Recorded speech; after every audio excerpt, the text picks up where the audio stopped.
Good evening, everyone. Thank you for tuning in to PhillyCAM Voices. I am your host, Amanda Johnson.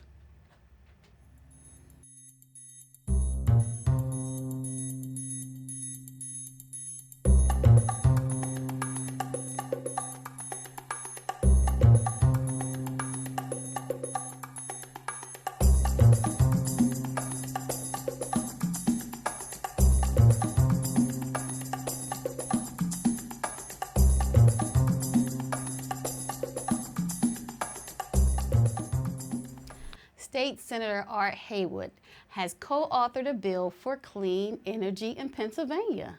Not only will it help the environment, but it will also create jobs as well. Our Jason Scott Smith sat down with the senator to learn more about the program. Good evening and welcome to PhillyCAM Voices. And our guest is State Senator Art Haywood. He is putting together, along with State Senator Steve Santisero, Senate Bill 600, which is going to be the Pennsylvania Action Plan. It's going to look at different ways to help make renewable energy sources not only viable to the Commonwealth, but also to be able to help to drive jobs up in places such as Philadelphia, Pittsburgh, and other urban centers around the state. So Senator Haywood, I want to welcome you to PhillyCAM Voices, and thank you so much for coming in with us today, because this is really important. And I guess first question I want to ask you is, Sure. What really drove you to be able to put a bill like this, you along with State Senator Steve Santisero, to put this bill together? So I say there's two main things. One, the climate is changing, and there's evidence from every scientist that if we don't adjust to climate change, and then we're not going to have a climate, that we're going to have more severe flooding, that we're going to have more severe droughts, that here in the Philadelphia area, we have sea that has salt in it that's not too far away from us. And there's a chance that with climate change, that salt that's in the sea will come up the river, into the river, and into our water filtration systems in a way that we can't manage. And so there are a number of dramatic impacts that could be on us right here in this region. And so because of that, and also because of the job creation, we know that renewable energy can create thousands of jobs. And this is a city, and this is a state where we need job creation.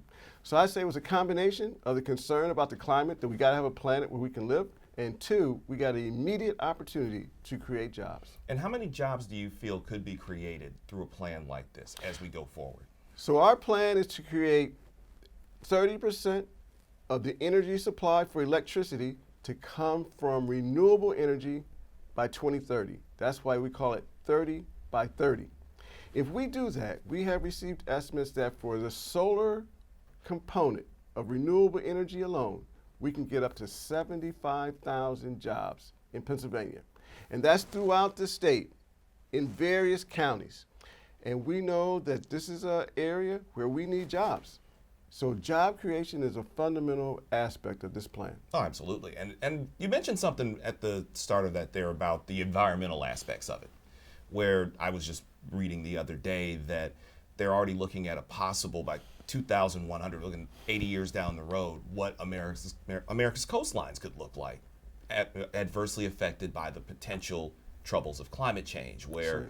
the coastal cities, obviously like Philadelphia, like New York, you go down to Florida, you go out west to California and Oregon and Seattle, places like that, that can be physically affected. I don't think, at times, people don't really understand that it's not just something for now, but this is our future, our grandchildren's, our great-grandchildren's future staring out in front of us too. So we as a nation have a challenge dealing with 40 years out, 50 years out, 100 years out. But I can share with you, you're from Detroit, right? I am. Detroit had a significant decline for a while that was predicted. Yep. And if action had been taken in 1985 to deal with the decline of the automakers, then we would not have had the suffering that we had 20 years later. This is very much the same. We are in a similar path of severe consequences if we don't take action now. So it takes some courage to see that in 2080, today we have a responsibility to make sure we're okay in 2080. That in 2100, that in 2075, today we must take that action. And so our legislation will put us on a path so we will have less climate change. Now what our legislation does not do is eliminate climate change. Right. It just reduces the impact of our everyday operation on it. It's our responsibility today to do that. I don't have any grandchildren at this time, but I know there will be people on the planet in 2050, 2070, for which I have a responsibility today. Now, how has this bill been received amongst your colleagues? We have bipartisan support. I have State Senator Tom Killian from Delaware County. He's a Republican. He's supporting the legislation. I think we got about 18 to 19 co-sponsors, so I think we have a good start. The other thing is, we started this alternative energy legislation in 2004. It's going to expire in 2021. So now is the time About a year and a half, 2 years. That's right. Now is the time to re-up, to make a deeper commitment. I think we've got quite a bit of support, and I'm confident that we can get this legislation passed, if not in the next few months, in this session. So you mentioned the jobs aspect of it. In a city like Philadelphia, cities like Pittsburgh, and places around the Commonwealth that actually are still, because for all the talk of the economy is getting better and everything, people still need to find work, and there's still other ways of doing this. You mentioned the auto industry in Michigan, where I grew up. The auto industry for years was the only thing we had. Only until maybe the last 10, 12 years has there been more of an opening to be able to do other things and expand. When you look at the economy for a city like Philadelphia, it's one of the largest cities in the country, how can a climate action plan help build new jobs for the next generation of Philadelphians out here? So there's a company in Philadelphia already called Solar States. They are already in the process of being involved in solar construction. So that's one company. I believe that once we have these increased requirements for the energy companies to buy electricity from solar, that these companies will grow and more companies will come in. It's not just that. In New Jersey, they've already increased their requirements. In New York, they've already increased their requirements. So having more clean energy is also critical for us to compete with the states that surround us. But here in Philadelphia, there are existing companies, Solar States is one of them, that is involved in solar energy production, and I'm confident there'll be more once the opportunities expand. Now, while this was slightly before my time, I was born in 1979, but I'd heard the stories of Jimmy Carter putting the solar panels up at the White House and how people are really building on, as you mentioned, the new alternative energy. And when you think of, and I think back to when President Carter put those solar panels up, it was seen as a revolutionary thing. Now that it seemed like he was 40 years ahead of everybody else, kind of thinking out toward the future of what alternative resources could use. I'm guessing you also know a little something about having the solar panels. Have you used solar energy at all in your office? Or? So let me share with you. Past week, I had Solar States come by my office and give me an estimate for putting solar panels on my home. We do have a federal tax credit, which makes the purchase more economical. Mm-hmm. I also need to share with you, this is the third time I've investigated going with solar panels on my home, but I'm much closer to doing it now. But I do want to share that in our plan, we're not just incentivizing people to put solar on their roofs. We have about 7.5% of the allocation, of the total allocation, to go toward expanding the solar grid. Okay. So that no matter where you are, you can get solar power. So we need to not just make it an individual consumer by consumer or business by business decision. We can change the grid structure so that the electricity for many is powered by solar, even if you can't put a solar panel on your home. When you look at the history of energy resources, we've come from coal through electricity, now we're to solar power, wind power. Mm-hmm. There's people who use water for different things. Now you have so many different options. Mm-hmm. One option that was there for a while was nuclear power. Mm-hmm. And now, obviously here in Pennsylvania, we've had 3 Mile Island that's on the verge of shutting down, and nuclear energy is kind of something completely different from everything else because of the dangers at times that were also posed by it. Can you give us a kind of a word or two on 3 Mile Island and its closure and what your thoughts are on that? So the nuclear energy companies came to Pennsylvania after they went to Illinois, New York, and some other states, and are asking for the same deal that they've asked for in these other states. They had in Michigan too, from what I recall. That's exactly right. And what they want to do is get a significant tax. They really want the ratepayers to pay to bail them out. So 3 Mile Island has had some serious challenges. They're down to 1 reactor. There's another plant in Beaver Valley, serious challenges. Question is, though, is this a shareholder problem or a taxpayer problem or a ratepayer problem? So my current view is that, yes, we need nuclear. Right now, nuclear is about 40% of all the electricity. We can't get rid of 40% of all the electricity, right? On the other hand, it seems to me that if we ramp up clean energy, we can make way for the decline of nuclear energy. We know that what we do with the waste from the nuclear plants is still a challenge. We have no way to manage really the waste. So I think we've got a transition point. And what we can do now is say, okay, if nuclear is going down, we can have clean energy go up. Now that transition has to be managed. So we may need to support the nuclear for some time while the clean energy goes up. But I don't think that the nuclear energy is necessarily the future for clean energy across Pennsylvania, at least not if we got to subsidize it. So we just got a couple seconds left here. What's the status of SB 600 and how soon would we be able to possibly hear about a vote on it? Wow, so that's a tough question on the vote. It's hard for me to tell exactly when we might get a vote on it. I think one context is when there's an attempt to bail out the nuclear companies, then our legislation will become part of that dynamic. I think that's the most likely thing to happen. But I'm very confident we're going to get there, either in this June, when we have to deal with the nuclear challenge, or this session. There's a lot of momentum on this topic. Senator Art Haywood, thank you so much for coming on PhillyCAM Voices. Glad I can make it. Thank you so much. No, I appreciate having you. Philadelphia recently honored Sarah Glover, president of the National Association of Black Journalists, whose mission is to create diversity in newsrooms across the country. Reporter Monica Robinson takes us to the ceremony at City Hall. Sarah Glover, the president of the National Association of Black Journalists, was recently honored at Philadelphia City Hall for her 2 terms in office and her global impact. Glover is a former president of the Philadelphia Association of Black Journalists, which hosted the event. We have a proclamation from the Office of the Mayor honoring Sarah's service. I won't read the whole thing, but I will definitely say, just at the end, it says it is fitting and appropriate, therefore, that the City of Philadelphia officially recognize NABJ President Sarah Glover with this citation for her remarkable success leading this very distinguished organization over the past 40 years. Thank you so much.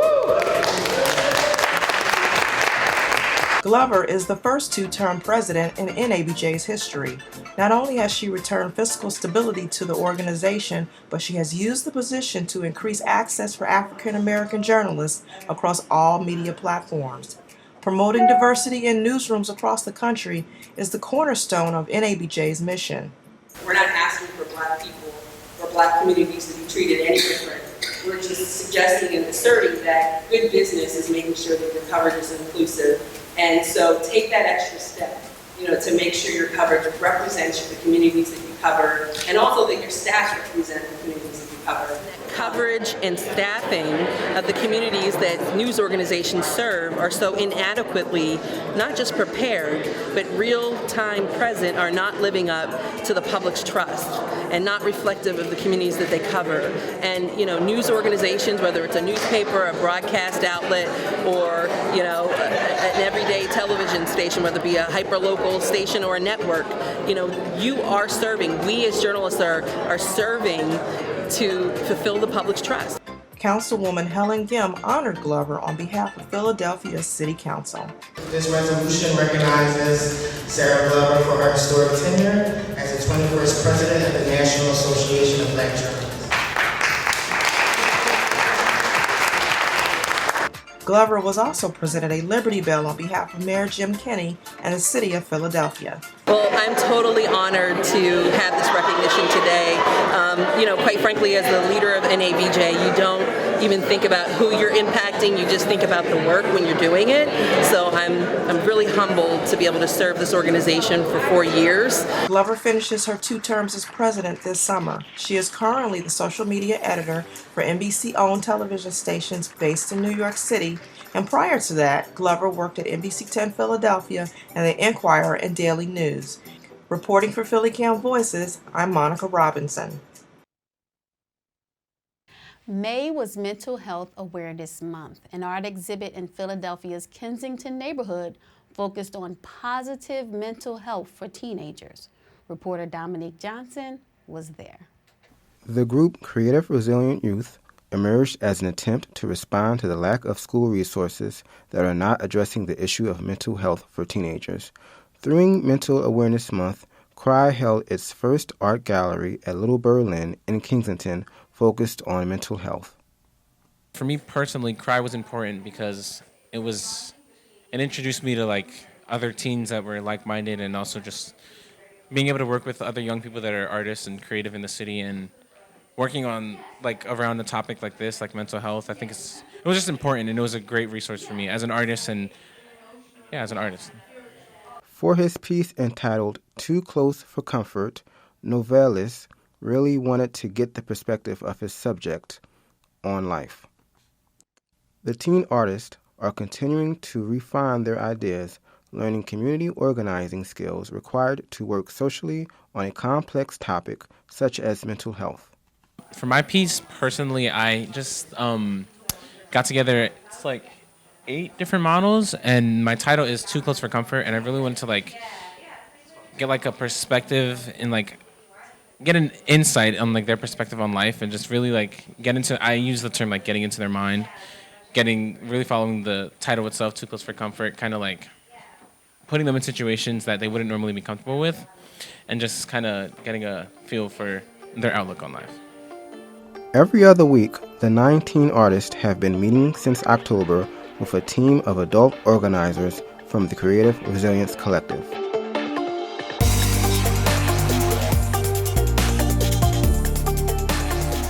The meetings in general are spaces for a creative exchange, with opportunities for four-group consensus building and individual time.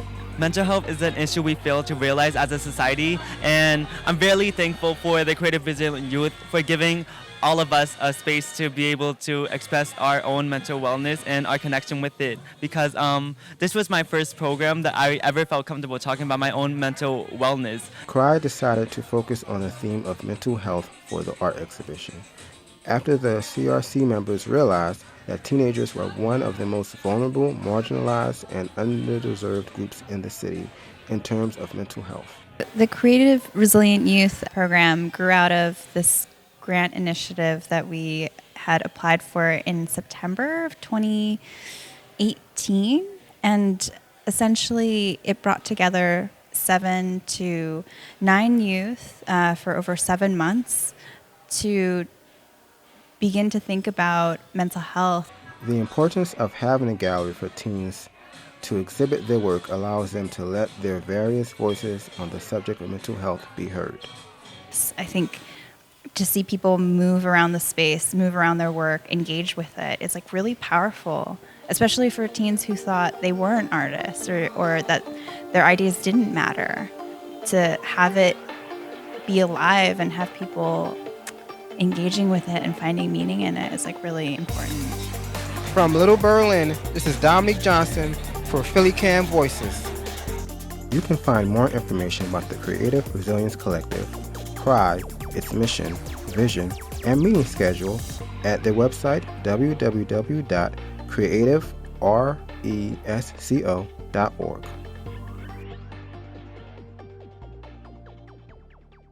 Reporter Dominique Johnson featured the group Creative Resilient Youth, which is CRY, in his story. Joining me now from the organization is Bennett Kuhn. Welcome. Hi, Amanda. Thanks for having me. Please explain and share with us, what is CRY? Absolutely. I would be honored to do that. Thanks for having me here. First of all, I'm a huge fan of PhillyCAM, so it's my first interview in the studios. Really excited to share with you about the Creative Resilient Youth Project. It started at the beginning of the school year that just ended in the fall. What happened was I was working together with Andrea Ahn and Michelle Delgado, who are both co-organizers of the Creative Resilience Collective, which is a group of adults working to improve access to mental health care here in Philadelphia. And through a few different research projects and through other methods that I could tell you about, we highlighted youth programming as a need in our city. We got the word from people over and over again that we needed creative programming for youth that would focus on mental health, teen experiences of mental health, and intergenerational trauma in their lives. And so that's what this project was. We worked with them for the course of the whole school year, and then they've just presented their first exhibition this week. This spring in May. Congratulations. Yeah, thanks so much. Thank you. What is the overall mission for CRY? Well, the overall mission for CRY, I think, is to create space for teen perspectives about their experiences of their health and their peers' experiences, and the technology is changing around them, and to sort of use art for what it's good for, bringing people together, having important conversations about those experiences, changing things up even just within themselves and within their own families, and also the city as a whole. It ripples outward to work on trauma at a young age, for example. I think we know that you can really change the world that way. So that's, I agree. right? Now, you stated that the reason that the program was started was to give them an outlet. Right. So how were these messages or information getting to you saying this is what we need? Yeah, for sure. So one of the first things we adult facilitators did, together with everyone else in the Creative Resilience Collective. At this point, it's a fluid group of about 15 to 20 individuals who come from all different walks of life. Some of them, I personally, I'm a musician. I run a record label. I'm an artist. I teach. But Andrea's a designer, and Michelle is also an artist and a teaching artist, like I am. There are also care providers in this group, people who work as social workers in this city, and professors who study health, information science, all sorts of different things. So in this kind of coming together of perspectives, we were able to create a study that was going to look at what is it like for 30 different care providers in Philadelphia in 30 different settings of providing mental health care to do their daily jobs, basically. What's the hardest part of your day? One of the best questions we asked them was, if you had a magic wand and you could change any one thing about Philly, what would it be? And this was administered by students at Annenberg at the University of Pennsylvania, students of Jessa Lingle, who is part of our collective. She's a professor at Annenberg. What came out of that research was time and time again people saying, well, you cut youth funding, you cut funding for youth art programs, what you're going to get is negative health outcomes. What are you going to share, the hardest thing that's going on in your life as an adolescent when you're learning being on this trained to learn calculus so you can go to college or something? It's not going to happen in STEM education. It just isn't. You need to have those other spaces where you're encouraged to feel and process your feelings and think about right. So how many young people are in the program that you guys are reaching out to? Great. We began with a cohort of 9 individuals, and I would say, and we finished with 7 showing work. But I would say even just taking a cross section of 9 teenagers in Philadelphia and watching, the people who didn't reach the finish line, it wasn't because they didn't want to. Let's put it that way. Okay, so where are your locations? Well, we have to thank Slot, which is a space associated with Aaron Levy. He's been the curator of that space for a long time, who's also a professor at Penn. Aaron has given us space to both for the Creative Resilience Collective, CRC, and also CRY, which is how they call it. They call it CRY. From the very beginning, we worked there, and then through Culture Works, which we began our membership at Culture Works towards the end of the program, so they were also a major player.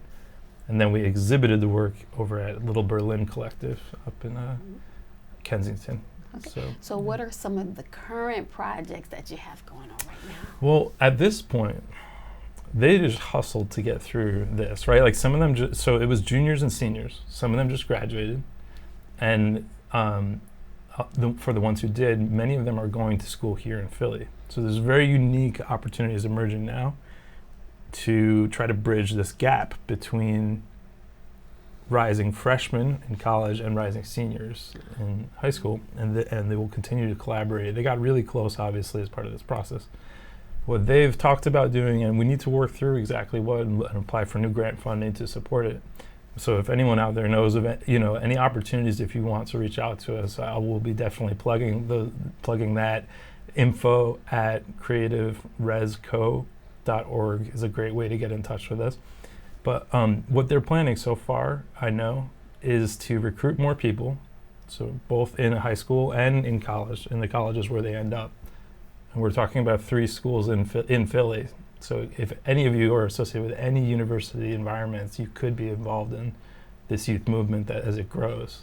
But it's teen-led, and what they're leading and what they're showing us is that they want to recruit more people to keep doing what they did, but they also want to turn around and start thinking about education for people younger than them. In the same way that I think they were moved by the resources that came to sort of, from older generations to say we need to start bridging these gaps. We need more spaces where that can even happen. It's a miracle that we have any, right? It's a rare thing when you find a space where there isn't some objective that you're supposed to get to between a 30-something and a teenager,